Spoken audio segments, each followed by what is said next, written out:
amazing view, but I don't feel like it's really being optimized because we've got this big plant right here that's blocking a lot of it. This is also a sumac, which holds a lot of oil.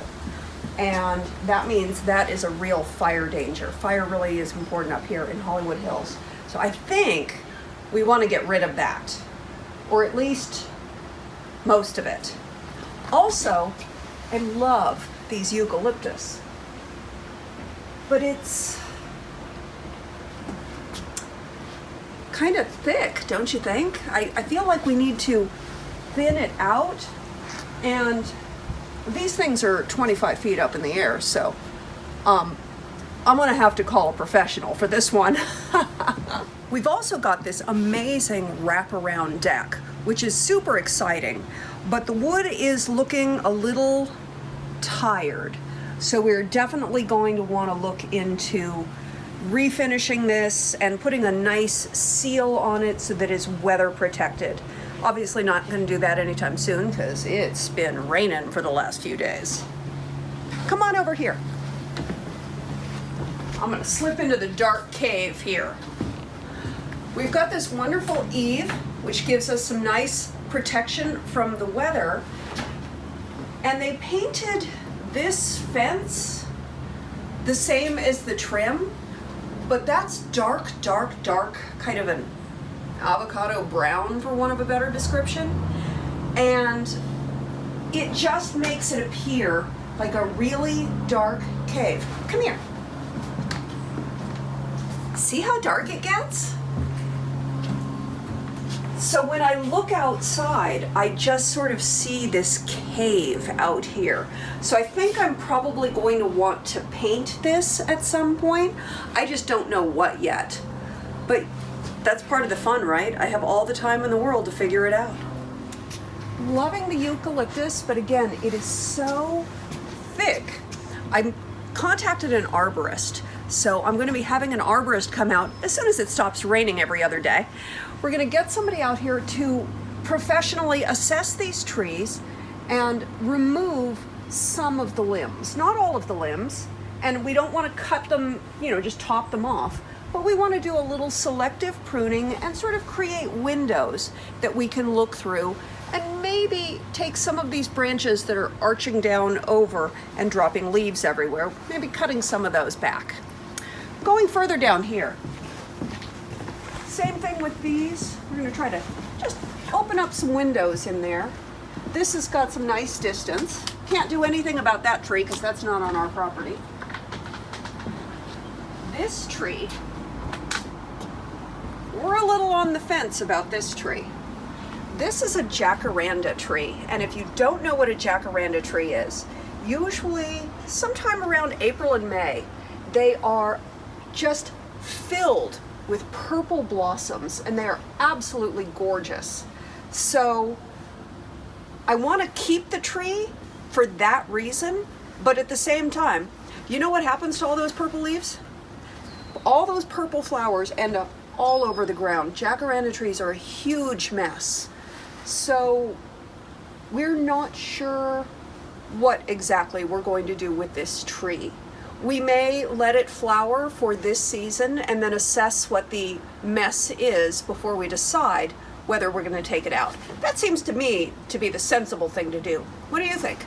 Do you have a jacaranda tree or some other tree on your property that drops a lot of blossoms and leaves? How do you deal with it? Drop that in the comments down below. Thank you. One of my other favorite things about this tree is early in the morning when I'm laying in bed, I can see this tree and a little fat squirrel comes through every morning to nibble on something, and I really do enjoy looking at my little fat squirrel.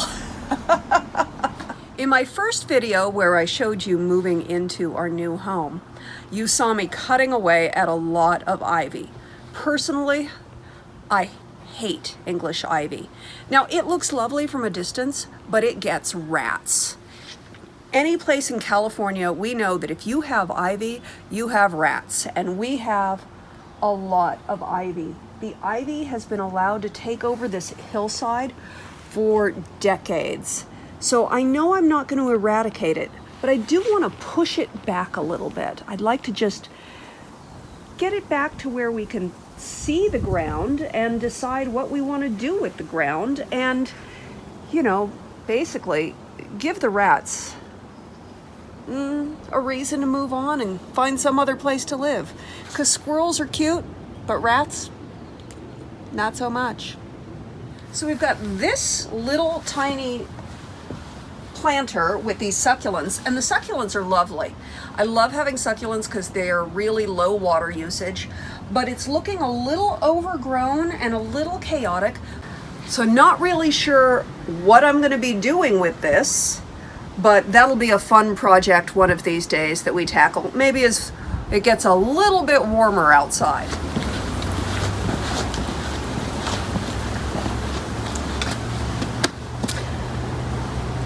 This is a wonderful palm tree, and we're going to have it taken out. It's kind of blocking the entrance to the home, and we want to create a little bit more of a entryway here. And this is just, I don't know, if you study feng shui, this is bad energy. This is a poison arrow, and I haven't really talked about feng shui. I used to study it, and for some reason when we moved into this home, I'm suddenly feeling much stronger about feng shui. Like I really want to get chi to move in a positive way around this house. I know, I'm from California. What can I say? We're wacky. But yeah, as much as this is a beautiful palm tree, I think we are going to have this taken out so that we can have more of an entryway right here. This is another big tree. This is a fabulous king palm, and we are not touching this. This is a magnificent beast. It is also holding this slope in place. And when you live in the hills, holding slope in place really matters. So we love this tree and we're keeping it here. However, moving over,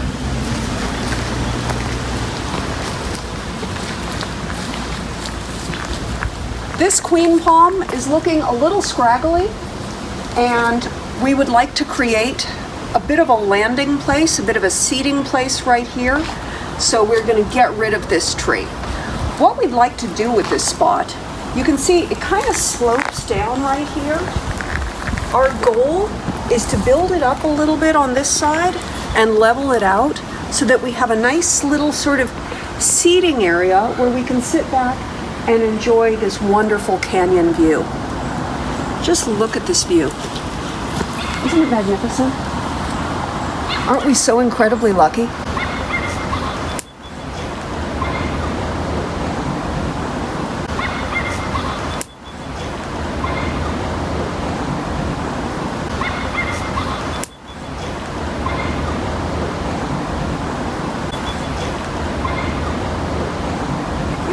In my last video, I was chopping away at some ivy, and I said that this was our property line.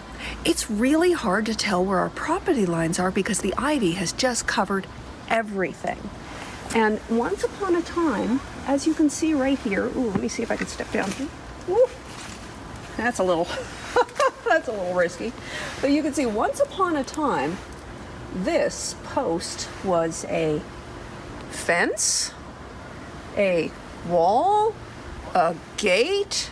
We have no idea what it was once upon a time, but it has been completely overgrown with the ivy. So we want to take that back so we can see where the heck our property is.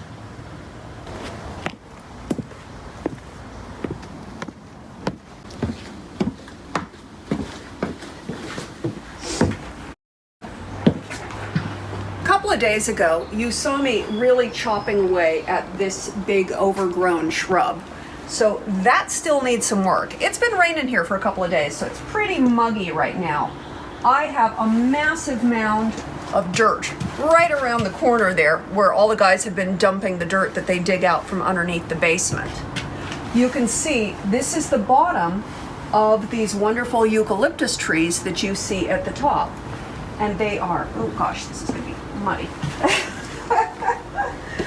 But you can see we've got these beautiful eucalyptus trees, and they have a wonderful structure and shape. So once I push this bush back, I may cut most of this bush down. So I may get rid of all of this shrub that is sort of blocking this view, so that we can see the pretty shapes of all of these trees right here and get a little more light coming in. Also, the ground is not really the ground.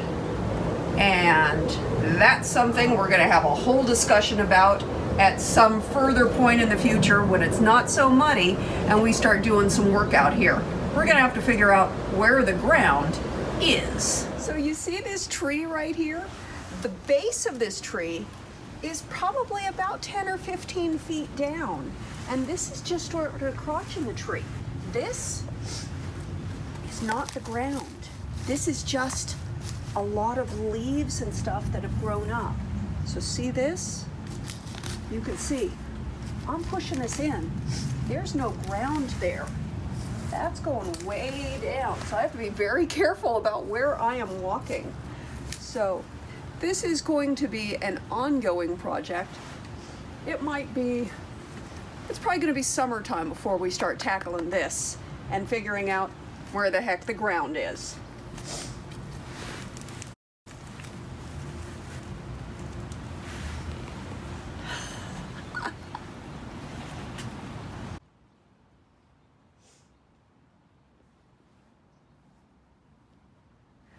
So you know how you get fantasy things about ideas that you want to do in your yard? I think that branch right there would be a lovely spot for a swing, because once I get rid of this dead branch, get that dead branch gone, and there is, well, quite a few feet down there, and it seems like it would be fun to me to have a swing and just be a little precarious right there. It'd be a little scary. And, well, let's face it, all the best things in life are a little scary, right? So that is my little space of land today, giving you a little update on what we're going to be doing here in the next couple of weeks. I hope you enjoyed it. I love you bunches, and I will talk to you very soon. Yeah!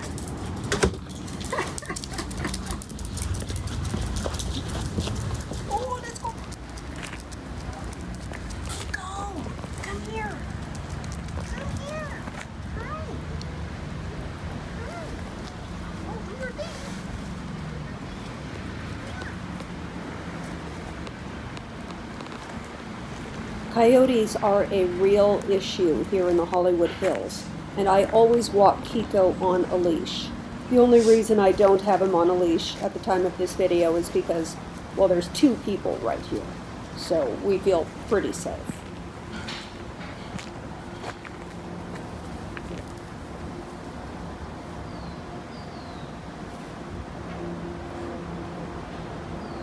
That's not food.